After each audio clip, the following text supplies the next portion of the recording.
جس طرح جب وبا کا زمانہ ہوتا ہے، آپ نے دیکھا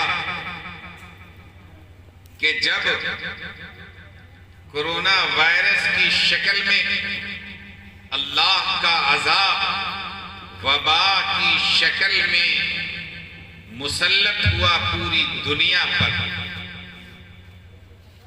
تو لوگوں کی کیا حالت تھی؟ ہر شخص دوسرے سے فاصلہ بنا کر کے رکھتا تھا کہ کہیں اس کا وائرس ہم تک نہ پہنچ جائے، کہیں اس سے نکلنے والا وائرس ہماری جان نہ لے لے۔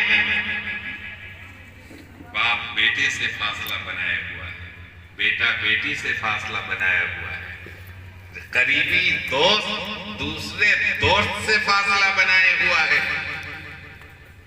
کیوں؟ ہر ایک کو یہ خوف دامنگیر ہے کہ کہیں ہم اس بیماری کی زد میں نہ آ جائیں، کہیں ہم اس وائرس کے شکار نہ بن جائیں، کہیں ہماری جان نہ چلی جائے، کہیں ہماری صحت کی دولت برباد نہ ہو جائے۔